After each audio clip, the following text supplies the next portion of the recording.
This is going to be a very short video. I just have a simple question that I haven't gotten any adequate answers, that I need to have answers. I haven't gotten any adequate answers from anybody, and so here it goes.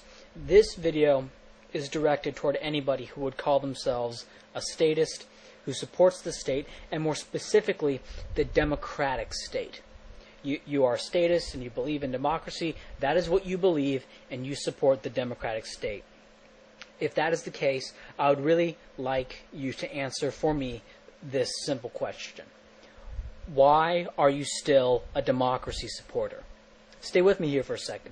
It's far too late for you to claim ignorance of all the horrible things that democratic states have done in regards to the mega deaths and invasions and cover-ups that come from the victors writing the history, and just how widespread this problem is. How high it reaches up to the president, who often went to war without even getting the diocese Congress's approval. Just a quick list of American invasions abroad. Argentina, 1890. Chile, 1891. Haiti, 1891. Hawaii, 1893. Nicaragua, 1894. China, 1894. Korea, 1894. Panama, 1895. China, 1894. Philippines, 1898. Cuba, 1898. Puerto Rico, 1898. Nicaragua, 1898. Samoa, 1899. Panama, 1901. Honduras, 1903. Dominican Republic, 1903. Korea, 1904. Cuba, 1906. Nicaragua, 1907. Honduras, 1907. Panama, 1908. Nicaragua, 1910. Honduras, 1911. Cuba, 1912. Panama, 1912. Honduras, 1912. Nicaragua, 1912. Mexico, 1913. Dominican Republic, 1914. Mexico, 1914. Haiti, 1914. Dominican Republic, 1916. Cuba, 1917. Western Europe, 1917.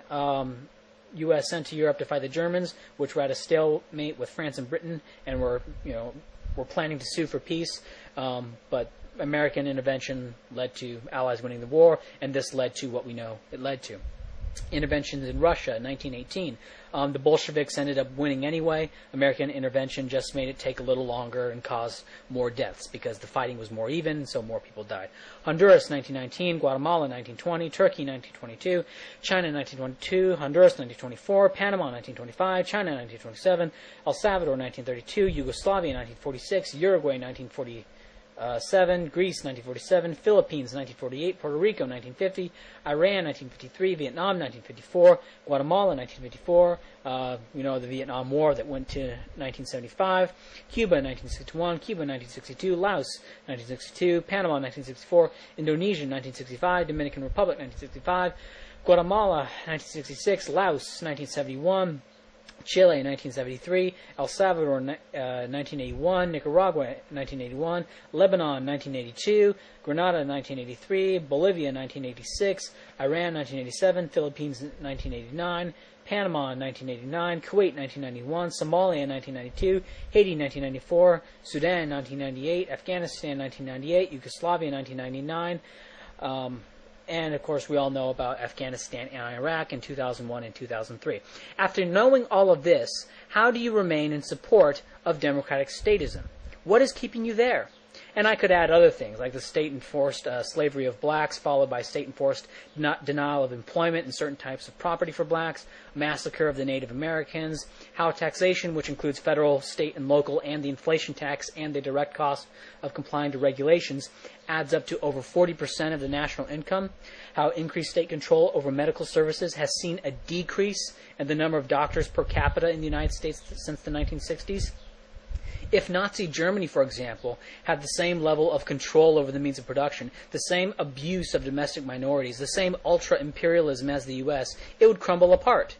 It would not exist anymore as a single working entity. It would just not be possible. Just so much widespread violence and crimes against children, forcing them into camps where they are, quote, educated, close quote, on the glory of the sacred texts and the fathers and if they don't do this, they're threatened to be imprisoned, or the parents are. That's what's going on today with the democratic state, which is the leading form of statism today, just because it has the most supporters, right? Just look on YouTube, all these clowns, talking about democratic socialism and stuff. And for some reason, it's immune to all of these criticisms. So tell me, ShwaNerd, why are you such an aggressive idiot? Why? I know you're probably not watching this, but if you do see this, please make a video response making a case for the democratic state. No appeals to sacred texts or fathers. Let's hear this from the ground up. I know that up to this point in your life, you've just presupposed the state. much like people throughout ages presupposed gods, the lower station of women, the right to abuse and rape children, etc. Give me something specific to attack.